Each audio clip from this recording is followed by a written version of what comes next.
Friend समस्त को मो तरफ नमस्कार। आशा कर समस्ते भल थे खुशी थे सुस्थ थे सब भल रुहतु खुशी रुहतु फेस रे स्माइल रखि था। आज आपण प्रीवियस वीडियो जमती गोटे चैलेंज नहीं आसती ग्लास स्किन चैलेंज जोटा कि आम नाइट स्किन केयर बनई। आज आपण गोटे डे स्किन केयर कहबी डे रे गोटे फेस पैक आपण कहबी जोटा कि आपने गाधेवा पूर्व लगे पारे। जदि गाधेवा पूर्व आपको टाइम न हो दिन में केतबेले भी करें कंफर्टेबल तो राति भी करें कौन से असुविधा ना। तो 15 मिनिट्स सबू माने देखुवे आपण मैंने जो मैंने होम रेमेडीज को प्रिफर कर maximum remedies maximum to maximum 15 minutes ही लगे। तो 15 मिनिट जब आप पाखे टाइम अच्छी निज फेस को दिंतु आ गोटे नेचुरली ग्लो पातु बहुत ही सुंदर साइन कर स्किन बिना मेकअप रे बिना पाउडर बिना क्रीम रे जदि आम आम स्किन को बहुत सुंदर रखी पारे ताहले आम कहीं मार्केट वाला प्रोडक्ट केमिकल वाला प्रोडक्ट यूज करवा। तो आज गोटे बहुत सुंदर पैक नहीं आसी सी भी पुणी आमरी किचन रु आमरी से घरोई प्रोडक्ट रे ही बिल्कुल भी आम किसी भी बाहर प्रोडक्ट यूज करवानी। घरोई जिनस सब बेले बेस्ट आउ सेई मानक पई बेस्ट जो माने घरोई जिनस कंटिन्यूअसली लगाउछंती और जो माने मझिरे मझिरे केमिकल ऐड कर दउछंती से माननकु घरोई रेमेडीज टिके लेट रे काम दबो किंतु दबो निहाती। तो चलतु आज वीडियो को स्टार्ट करबा। जो माने आज वीडियो रे मो पई नुआ अछंती आशा करी फुल वीडियो देखंतु भल्ल से बुझंतु तापर फेस रे अप्लाई करंतु। तो आज रेमेडीज टी होची ऑयली स्किन वाला मध्य यूज करि परिबे आ जो मानकर कॉम्बिनेशन स्किन जो मानकर नॉर्मल स्किन से मानक पय गोटे सेकंड स्टेप आपण मानकु देखेबी। तो सबु जिनस जानिया पय हेले वीडियो को कंटिन्यू देखिबे प्रथम रु शेष देखिले ही आपण माने डिटेल्स रे वीडियो रो माने मीनिंग टा कोन वीडियो रो बेनिफिट कोन आपण माने बुझी परिबे। तो चलते आउ डेरी करबानी आउ सबुठ बढ़िया जिनस होची आज रेमेडीज रे आपण को स्किन क्लीन करिया दरकार पड़िबनी। जो पैक टी आमे लगेबा सेथरे आपनकर स्किन क्लीन मध्य हबो स्क्रबिंग मध्य हबो पैक मध्य लागि जिवो। तो तीनोटी स्टेप गोटे रेमेडीज। तो चलतो जल्दी जल्दी स्टार्ट करनवा। तो एठी मु नै आछि हाफ टी स्पून मापर अटा जोटा कि होची जोथरे आपण रोटी बनाउछंती गहमर अटा ठीक अछि जोटा कि आपण को फेस रे होतबा एक्सेस ऑयल को ऑब्जर्व करबो। ऑयली स्किन मानक पई best remedies dry skin combination skin मानक पई फास्ट रेमेडीज टा देखि सारंतु सेकंड स्टेप से माने मस्ट करिवे। ता सहित मु एथरे ऐड करछि देखंतु हाफ ए छोटो स्पून रे एटा टिके बड़ अछि आठु देखि परथिबे ठीक अछि। तो ए स्पून रे हाफ नेली मु कस्तूरी हल्दी मार्केट वाला हल्दी नउचंती गोटे पिंच नेबे। तापर आम एथरे ऐड करबा गोटे बढ़िया जिंस जोटा कि होची मुल्तानी मिट्टी रो पैक जोटा मु ऑलरेडी आपन को देखै सारिची। एथरो अल्प किछि आमे नबा अप्रोक्सीमेटली 1/4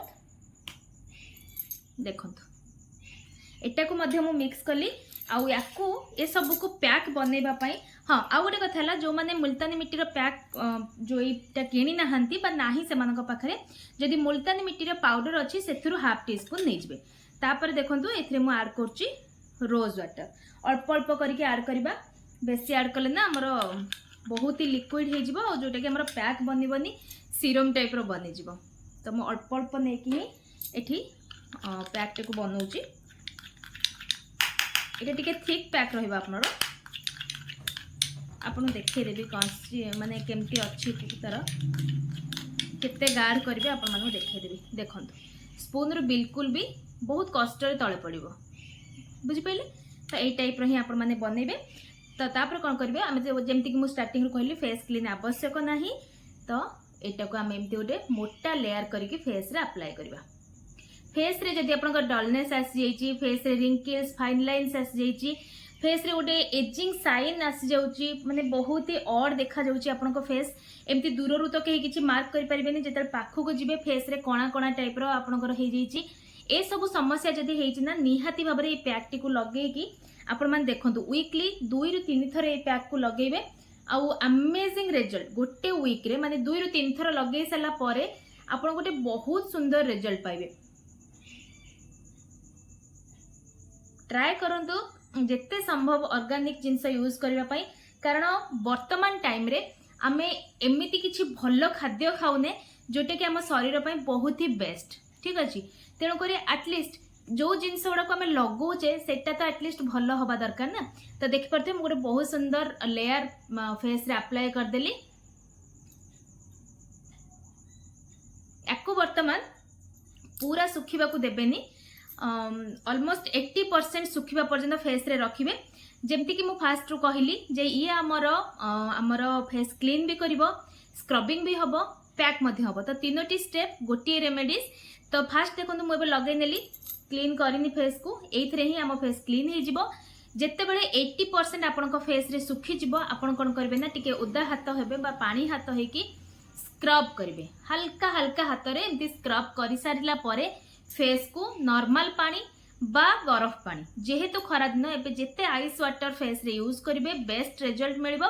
आपनकर ठंडा समस्या अछि स्किप करिवे, नॉर्मल पानी रे फेस को धोइबे। तो चलंतु वर्तमान एटा जति समय लागिवो ऑलमोस्ट 10 मिनिट रे बोधे हेइ जिवो। 10 मिनिट्स पर्यंत फेस रे एमती रखिबे, 80% सुखिबा पर्यंत रखिबे, तापरे स्क्रब करिकि फेस को वॉश करिवे। तो 10 मिनिट्स परे मु फेस वॉश करिकि आपण मानकु देखौची इंस्टेंट ग्लो मो फेस रे केमती आछि। तो भल भाव में देखो स्क्रब करके मो फेस को धोईकी पड़े आसी। आपन जदि स्टार्टिंग रे मो फेस देखिथिबे निहाती किछि ना किछि डलनेस थिला फेस रे, वर्तमान बहुत ही क्लीन हो जाइछि मो फेस। तो तापर आमे जेमती कहितली जो मानकर ऑयली स्किन से माने किछि न लगेले मध्य चली जिवो, खाली एलोवेरा जेल लगेले आपन को किछि प्रॉब्लम जाना पड़िबनी। किंतु जो मानकर ड्राई स्किन मते लागुछि से मानक फेस जदि ड्राई आपनकर फेस होउछि ताले आपन माने कोन करिवे ना एम देखंतु मुझे नहीं एलोवेरा जेल बहुत ही कम क्वांटिटी रो, ता सहित मुझे मिक्स करी गोटे विटामिन ई रो कैप्सूल। जदि आपनकर बहुत ड्राई होछि ताले गोटे फुल नियंतु, जदि आपनकर बेसी जना पड़नी हल्का ड्राई लगुची आपण अधा नेबे, गोटे विटामिन ई रो कैप्सूल रे अधा नेबे बा 3 ରୁ 4 ड्रॉप नेबे। तो दुईटी जाक को भल भाव में मिक्स कर देबे। मिक्स कर देकी आपण माने फेस रे अप्लाई करिवे, करके 2 ରୁ 3 मिनिट मैक्सिमम अपन टिके हल्का हाथ रे मसाज दे देबे।